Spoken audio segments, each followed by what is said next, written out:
அபிராமி.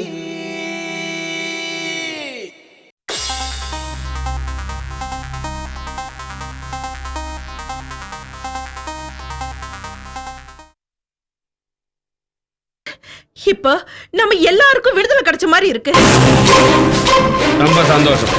ரொம்ப நாளைக்கு அப்புறம் உங்க மூஞ்சில ஒரு தெளிவை பாக்குறேன். இந்த சந்தோஷம் இப்படியே நீடிச்சிருக்கு.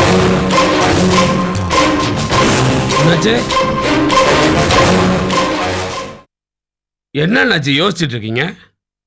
ஏதோ கப்பல் கவுந்த மாதிரி நின்று இருக்கிறீங்களே. நம்ம கப்பல் தான் சேஃபா கரை சேர்ந்துருச்சே, அப்புறம் என்ன? புரியல தேவராஜ். இந்த கேஸை பத்தின பயம் போய் குழப்பம் அதிகமாயிடுச்சு. அபிராமியை பத்தி கோர்ட்ல சொல்லப்பட்ட விஷயங்களை பார்த்தா அவ கும்பகோணத்து மாமின்னு கிளியரா தெரியுது. அக்ரஹாரத்து மாமிக்கும் அண்டர்வேர்ல்டு வீராவுக்கும் எப்படி லிங்க் ஆச்சு? உண்மையிலேயே வீரா இவ்வளத்தான் அனுப்பி வச்சானா? அபிராமியும் நந்தாவும் ஒருத்தி தானா, இல்ல வேற வேறையா? வேற வேறன்னா வீரா அனுப்புன நந்தா எங்க? நந்தா, அபிராமி, கலெக்டர்னு ஒரே உருவத்துல 3 பேர் இருக்காங்களா? எனக்கு தலையே வெடிச்சிடும் போல் இருக்கு. அடுத்தவன் தலைவலியை நீங்க அண்ணாச்சி சுமக்கிறீங்க. அதை சுமக்கத்தான் எங்க டிபார்ட்மெண்ட் இருக்குல்ல. அபிராமி கோர்ட்ல நம்மளை பத்தி எதுவுமே சொல்லின்னு சந்தோஷப்படுங்க. அடுத்த ஏரிங்களை கூட அவ எதுவுமே சொல்ல மாட்டேன் நான் நம்புறேன். ஏன்னா இந்த மாதிரி ஆளுங்க வாங்கின காசுக்கு உண்மையா இருப்பாங்க, யாரையும் காட்டி கொடுக்க மாட்டாங்க. அப்படி நினைச்சு அசால்ட்டா இருந்துராத. எப்பவும் அவ மேல ஒரு கண்ணு இருக்கட்டும். அதை நான் பாத்துக்கிறேங்க. கேஸ் போற போக்க பார்த்தா நம்ம மேல யாருக்கும் சந்தேகம் வராதுன்னு நான் நினைக்கிறேன். ஏன்னா சுட்டவளும் சுடப்பட்டவளும் ஒரே மாதிரி இருக்கிறதுனால இது அக்கா தங்கச்சி சண்டையோ இல்லை குடும்ப பிரச்சனையோன்ற ஆங்கிள் தான் எல்லாரும் விசாரிச்சுட்டு இருக்காங்க. இதுக்கு பின்னணியில நாம இருக்கிறதா யாரும் சந்தேகப்பட மாட்டாங்கன்னு நான் நம்புறேன். நீங்க தைரியமா இருங்க. இந்த சந்தர்ப்பத்தை நாம சரியா பயன்படுத்திக்கணும் தேவராஜ். எல்லாரும் அபிராமியை பத்தின குழப்பத்தில் இருக்கிறப்ப நாம சைலண்டா சரண்யாவோட கதையை முடிச்சிடணும். நமக்கு தேவை சரண்யாவோட உயிர் தான். அபிராமியை நாம அப்புறமா கவனிச்சுக்கலாம். சரிங்க அண்ணாச்சி, இந்த மேட்டரோட சூடு ஆறட்டும். நம்ம மக்களுக்கு மறதி அதிகம். இதை விட ஏதாவது பெரிய மேட்டர் கிடைச்சிருச்சுன்னா அபிராமியை மறந்துடுவாங்க, சரண்யாவையும் மறந்துடுவாங்க. அந்த கலெக்டருக்கு அந்த சமயத்தில் கருமாதிக்கு நம்ம ஒரு நாளை குறிப்போம்.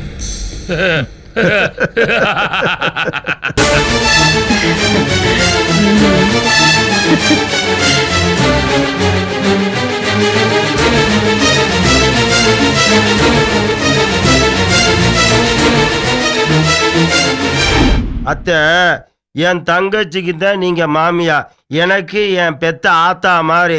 அந்த உரிமையில தான் நான் உங்கள்கிட்ட பேசிக்கிட்டு இருக்கிறேன். நான் குடிகாரன் தான், வெறும் பையத. ஆனா நான் கெட்டவில்லை ஆத்தா. என் தங்கச்சி வாழ்ந்துருக்கிற குடும்பம் நல்லா இருக்கணும்னு நான் வேண்டிக்கிட்டு இருக்கிறேன். இப்பாச்சும் புரியுதா உங்களுக்கு? அபிராமி ஒரு விஷ பாம்பு. ஒன்னு அடிச்சு வேட்டி கூடணும், இல்லாட்டி கொல்லணும். நான் பச்சை மிளகா மாதிரி சுருன்னு இருக்கும். ஆனா பேசுறதெல்லாம் கரெக்டா பேசுவேன். ஆனா அந்த அபிராமிய பாத்தீங்களா? அம்பிகாவை பத்தி வக்கீல் ஐயா கேக்குறாரு, ஜட்ஜ் ஐயா கேக்குறாரு. நீங்க கூட ஜெயிலுக்கு போய் மூக்க சிந்திக்கிட்டு அழுதுகிட்டே கேட்டீங்களே. ஏதாவது வாயை தோந்து பேசிச்சா பாத்தீங்களா? எல்லாத்தையும் அமுக்கினா வச்சுன்னு என்ன அர்த்தம்? தப்பு பண்ணாதவங்க தடாலடியா பேசிடுவாங்க. ஆனா தப்பு பண்ணவங்களோட நிலைமை என்ன தெரியுமா? தொண்டை கூடிக்குள்ள மாட்டுனுகிற முள்ளு மாதிரி முழுகவும் முடியாம துப்பவும் முடியாம கிடப்பாங்க. அந்த மாதிரி நிலைமை தான் இப்ப அபிராமி அக்காவுக்கு நடக்குது. ஆத்தா, நீங்க அந்த அபிராமிய காப்பாத்துற நினைக்கிறதா உண்மைதான். ஆட்டோ வித்துட்டு 50,000 ரூபாய் கொண்டே வக்கீலுக்கிட்ட கொடுத்து இருக்கீங்க. உங்க நல்ல எண்ணத்தை நான் பாராட்டுறேன். அதுக்கு நன்றி கண்ணா அவங்க என்ன பண்ணிருக்கணும்? ஒட்டு உறவு இல்லாத குடும்பம் நமக்கு இம்மா பெரிய உதவி செஞ்சிருக்கான்னு நினைக்கணும். உங்கள்கிட்டயாவது உண்மையா பேசியிருக்கணும். வாயே திறக்காம இருந்தா என்ன அர்த்தம்? நீங்க செஞ்ச உதவிக்கு என்ன மதிப்பு?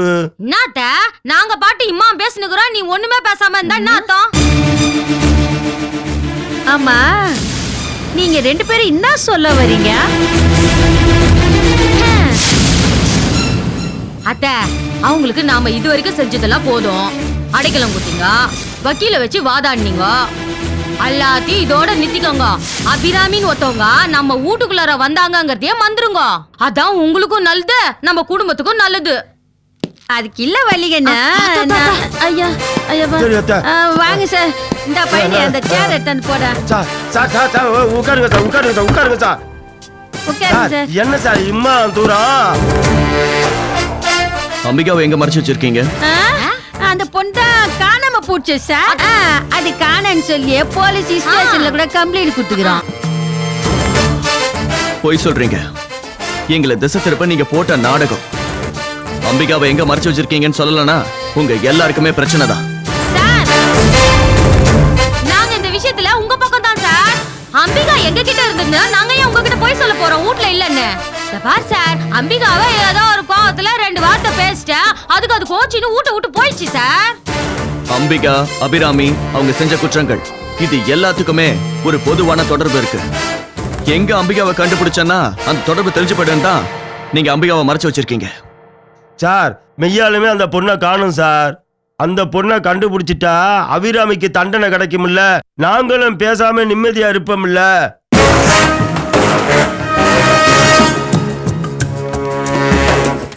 இத பாரு சார் இவங்க 2 பேர் சொல்றதே விட்டுருங்க. அபிராமி ரொம்ப நல்ல பொண்ணு சார். அவ நிச்சயமா நிரபராதின்னு நிரூபிச்சுக்கின்னு வெளியில வந்துருவா சார்.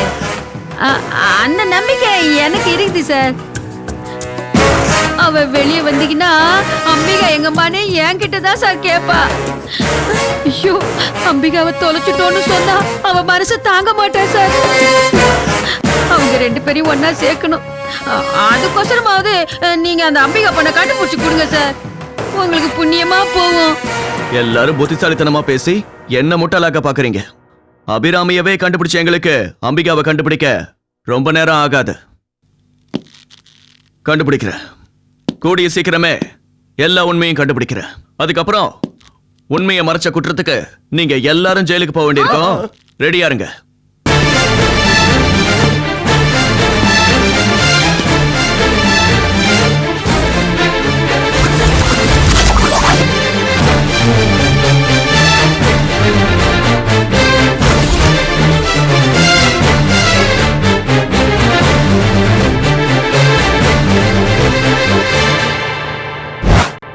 சோமசுந்தரம் 35 ரூபா. டேய் என்னடா கலெக்ஷன் எடுத்து வந்திருக்கீங்க? வர வர இந்த மாதிரி கலெக்ஷன் எடுத்து வந்தீங்க. ஒருவேளை சாப்பாடு உங்களுக்கு கட்டு. எவ்வளோ இருக்கு? சொல்லிட்டேன். 20 ரூபா விஜய். டேய் நீ என்னடா அதுக்கு மேல இருக்கிற? ஏதாவது பாக்கெட் லைட்ல வச்சிருக்கியா அன்னைக்கு மாதிரி? எவ்வளோ? 35 ரூபா சூர்யா. டேய் என்னடா நீ இந்த மாதிரி பண்ற? எல்லாரும் கூட்டு கல்யாணம் ஆயிட்டீங்களா எல்லாம்? நீ எங்க ஒளிச்சு வச்சிருக்கிறியா? எங்க ஒளிச்சு வச்சுட்டியா? என்னடா கலெக்ஷன் எப்படிடா இருக்கு? சுமாரா தான் சரியில்லக்கா. இந்தா புடி. 25 ரூபா. நீங்களும் போக மாட்டீங்க, இருக்கிற பிள்ளைங்க வசூல் பண்ண விட மாட்டீங்க. ஏய் நீ என்னடி மரமாரி நிக்கிற? வாடிங்க. தனியா உன்னை கூப்பிடணுமா நானு? வாடிங்கிறல. ஏய் எவ்வளவு கலெக்ஷன் ஆச்சு? 23. என்னது 23? ஏண்டி நல்லா இவ்வளவு திங்கிற இல்ல? 23 ரூபாய் கலெக்ஷன் ஆச்சா? என்ன ரோடெல்லாம் வேடிக்கை பார்த்துக்கிட்டு இருந்தியா? நல்லா கொட்டி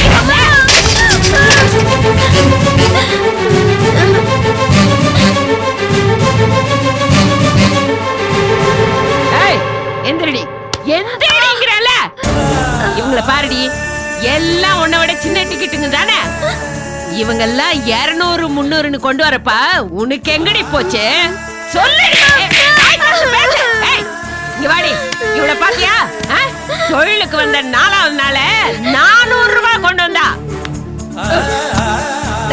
இவன் இருக்கானே, இவன் ராயபுரம்.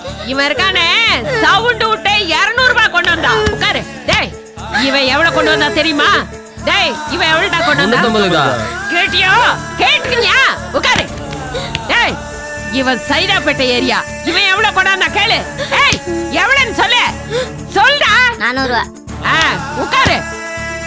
உனக்கு ரங்கநாதன் தெருவை கொடுத்த அவ்வளவு பெரிய ஏரியாவுல போய் 23 ரூபாய். இவன் இருக்கானே, இவன் அங்க விட்டு பிளேடு போட்டே தானோ 400 ரூபாய்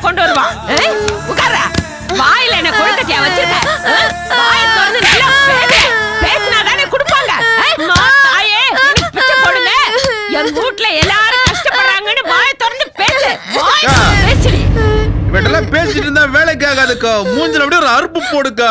அத பாத்துக்கிட்டே இருந்தாதாங்க இவ கண்ணுல தண்ணி தானா கொட்டும். அப்பதாங்க இவ எல்லாத்தையும் ஒழுங்கா பிச்சை எடுப்பா. அப்பதான் நமக்கு கலெக்ஷனும் ஒழுங்கா வரும். அதே தாண்டா நானும் யோசிக்கிறேன். ஏய் இங்க வாடி, இவங்க எல்லார்கிட்டயும் பிச்சை கேளு. ஏய் எந்திரா, கேள்வி இவங்கிட்ட கேளு. அம்மா கேளுங்கல. தாய் பிச்சை போடுங்கம்மா, சாப்பிட்டு 2 நாள் ஆச்சுமா, பிச்சை போடுங்கம்மா, ரொம்ப பசிக்குதுமா. கேளுடா. ஏய் நீ எந்திரி, நீ உட்காரு, அவங்கிட்ட கேளு. அம்மா தாயே பிச்சை போடுங்கம்மா, சாப்பிட்டு 2 நாள் ஆச்சுமா, பிச்சை போடுங்கம்மா. அம்மா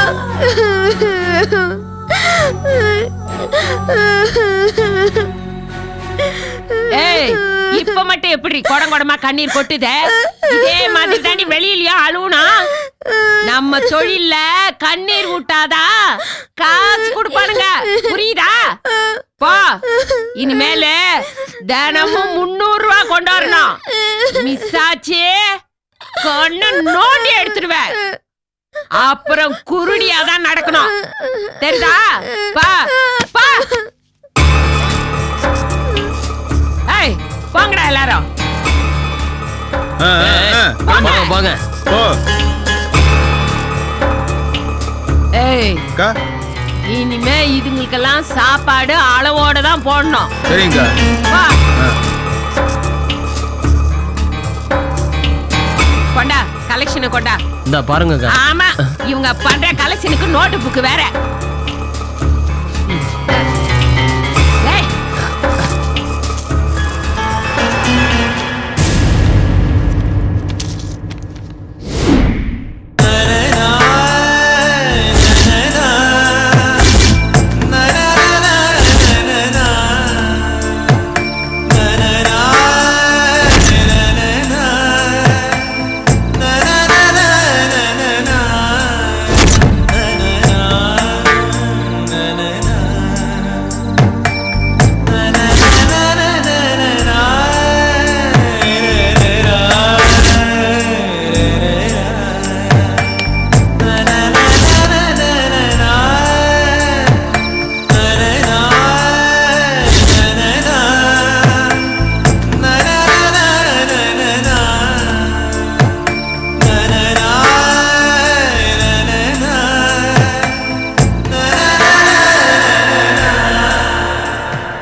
என்னத்துக்குமா உனக்கு இந்த தலையெழுத்து? அம்பிகாவை பத்தி வாய் திறக்க மாட்டேன்னு ஏன் கண்ணு, ஏன் இப்படி புடிவாதம் புடிச்சுக்கின? நீ யாரை காப்பாத்துறதுக்காக இந்த மாதிரி எல்லாம் கஷ்டப்பட்டு நிக்கிறன்னு எனக்கு ஒண்ணுமே புரியல.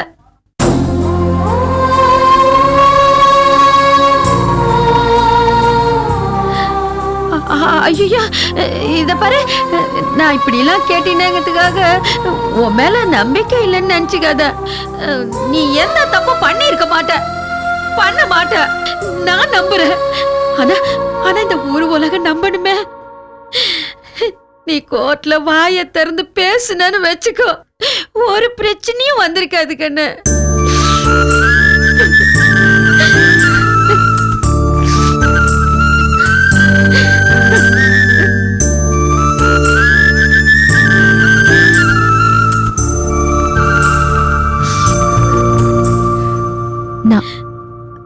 நான் உண்மையை மறைக்கிறதுனால என்ன நடக்கும் நீங்க நினைக்கிறீங்களா?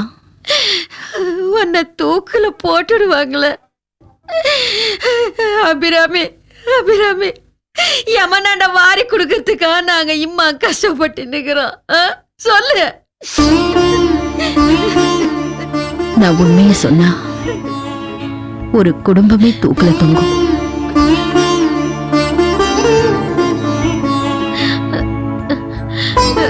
சரி, நீ சொல்றது சரிதான், ஒத்துக்கிறேன்.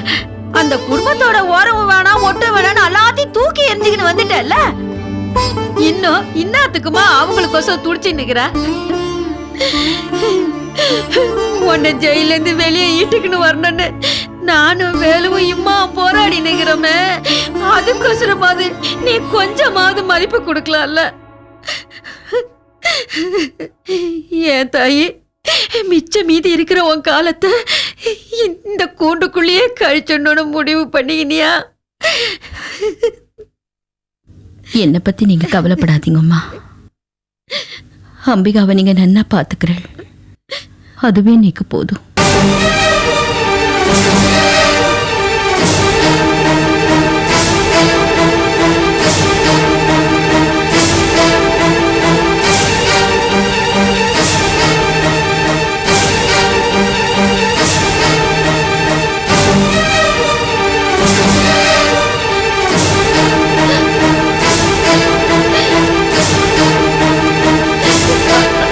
அபிராமி,